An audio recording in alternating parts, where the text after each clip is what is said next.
తెలంగాణ రాష్ట్ర రాజకీయాల్లో ఒక ఉద్యమంలో ఊపి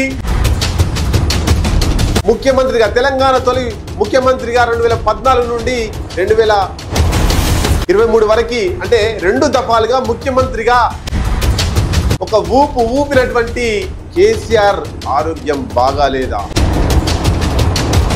నమస్తే మిత్రులారా, నేను మీ జనం TV Shankar. Mind blowing analysis ఈ రోజు మీకోసం.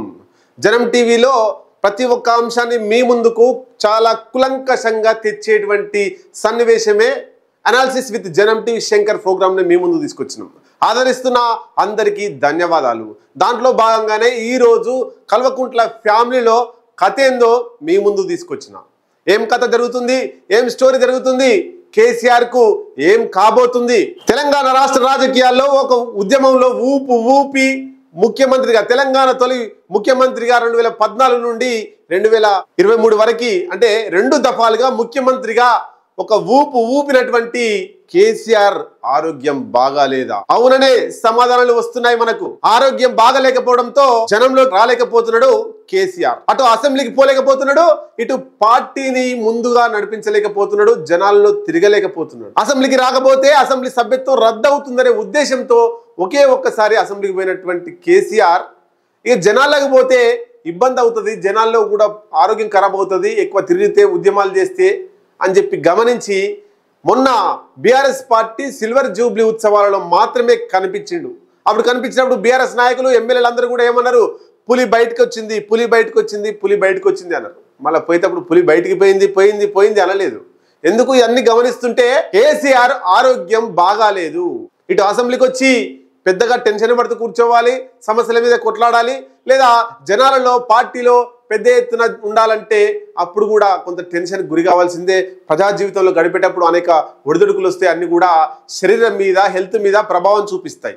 కాబట్టి ఇది గమనించినటువంటి కేసీఆర్ ను ఎక్కడ పోకుండా కేవలం ఫామ్ హౌస్ లోనే కూర్చోబెట్టి ఏసీ రూమ్లో డాక్టర్ల సలహాల సూచనల మేరకే ఆయన ఉంటున్నాడు ఆ ఫామ్ హౌస్ లో. ఇది జరిగినటువంటి స్టోరీ. మరి కేసీఆర్ ఆరోగ్యం పూర్తి విషయాలు డాక్టర్లు చెప్తే గానీ బయటకు తెలియనటువంటి విషయం.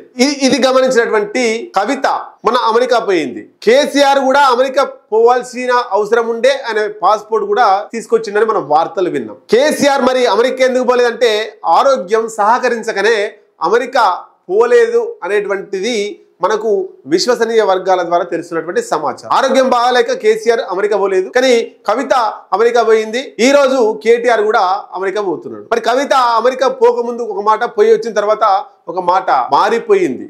అమెరికా ముందు, అమెరికా తర్వాత అనే అంశాలు తీసుకున్నప్పుడు అమెరికా పోయేటప్పుడు ఈ కల్వకుంట్ల ఫ్యామిలీకి సంబంధించి ఏం బయటికి రాలేదు, ఏం గొడవలు రాలేదు, ఏం లెటర్ రాలేదు. అంత సఖ్యతగా ఉందనుకున్నాం. కానీ అమెరికా నుంచి వెళ్ళి వచ్చేసరికి ఒక లెటర్ రూపంలో బయటకు వచ్చేసింది. లెటర్ రాసింది తండ్రికి, కొన్ని ప్రశ్నలు సంధించింది. వస్తూ ఆమె శంషాబాద్ విమానాశ్రయంలోనే ప్రెస్ మీట్ పెట్టి మాట్లాడినటువంటి సన్నివేశం మనం చూసినాం.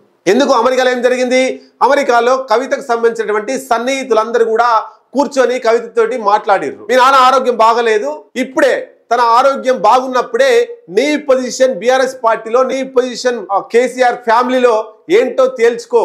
లేదు అంటే వైఎస్ రాజశేఖర రెడ్డి చనిపోయిన తర్వాత షర్మిల పరిస్థితి ఎట్లా అయిందో నీ పరిస్థితి కూడా అలాగే అవుతుందని చెప్పేసి కవిత సన్నిహితులు కవితతోటి చెప్పినట్లు సమాచారం. దాన్ని దృష్టిలో పెట్టుకొని కవిత చాలా టైట్ గా వాళ్ళ నాన్నను, నా పరిస్థితి ఏంటి, నా పదవి ఏంటి, అసలు బీఆర్ఎస్ పార్టీలో నా స్థానం ఏంటి అనేటువంటిది గట్టిగా కొట్లాడుతుంది. ఇక హరీష్ రావు ఏం చేయలేనటువంటి పరిస్థితి. కేసీఆర్ ఆరోగ్యం బాగాలేదని హరీష్ రావు తెలుసు, కేటీఆర్ తెలుసు, కవితకు తెలుసు, సంతోష్ రావు తెలుసు. కానీ హరీష్ రావు ఏం చేయలేనటువంటి పరిస్థితి. ఒకానొక దశలో హరీష్ రావు, కవిత కొత్త పార్టీ పెట్టాలన్న ఆలోచన కూడా, టిఆర్ఎస్ పార్టీ అనే ఆలోచన కూడా వచ్చినట్టు సమాచారం. ఇదంతా గమనించినటువంటి కేసీఆర్ ఒక 3-4 రోజులు ఈ విషయం మీద ఎవరు మాట్లాడదని చెప్పేసి పార్టీ శ్రేణులకు పిలుపునిచ్చింది. అది జరిగిన తర్వాత కేటీఆర్ ని తన ఫామ్ హౌస్ కు పిలిపించుకొని 3 గంటల పాటు ఈ విషయం మీద చర్చలు జరిగినాయి. చర్చల సారాంశం ఏంటంటే ఒక ఇద్దరిని కవిత దగ్గరికి పంపించారు. ఒక ఎంపీని, ఒక అడ్వకేట్ ని, కేసీఆర్ కి సన్నిహితంగా ఉండేటువంటి ఎంపీ,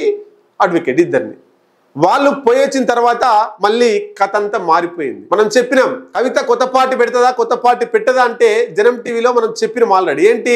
కవిత కొత్త పార్టీ పెడతదంటే కేసీఆర్ బుజ్జగిస్తేనేమో కొత్త పార్టీ పెట్టదు, బుజ్జగించకపోతే ఖచ్చితంగా కొత్త పార్టీ పెడుతుందని మనం చెప్పినాం. దానిలో భాగంగానే బుజ్జగించే ప్రయత్నాలు చేసిర్రు. ఆ ఎంపీ అడ్వకేట్ పోయి ఆమెతో మాట్లాడి నీకు పార్టీలో సంస్థ స్థానం ఉంటుందని చెప్పి మాట్లాడి వచ్చిన తర్వాత ఆమె కేటీఆర్కి ఇచ్చినటువంటి నోటీసుల మీద ఆమె రిప్లై ఇచ్చింది. ఈ కార్ రేస్ సంబంధించి సిబిఐ నోటీసులు కేటీఆర్కు వస్తే అది కావాలని ఇచ్చిందే, రాజకీయ కుట్ర అని చెప్పేసి తన అన్నకు సపోర్ట్గా మాట్లాడింది. అంటే కల్వకుంట్ల కవిత కేటీఆర్తో విభేదాలన్నీ కూడా సమసిపోయి కలిసిపోయే అవకాశాలు ఉన్నట్టు కనబడతా ఉంది. ఏది ఏమైనా కేసీఆర్కు ఏం కాకముందే తాడో పేడో తేల్చుకోవాలనే ఉద్దేశంలో కవితను ఏ విధంగానైనా డ్రాప్ చేయాలని కేటీఆర్. ఈ రెండు నడుస్తున్న తరుణంలో కేసీఆర్ వ్యూహరచన ప్రకారం ప్రస్తుతానికి ఈ అంశం సద్దుమణిగింది. ఈ అంశం ఇలాగే ఉంటుందా, రాబోయే రోజుల్లో కొనసాగుతుందా? కేటీఆర్ వ్యూహం ఏంటి? జనాల్లో కేసీఆర్ను ఎక్కువ తిప్పడం వల్ల కేటీఆర్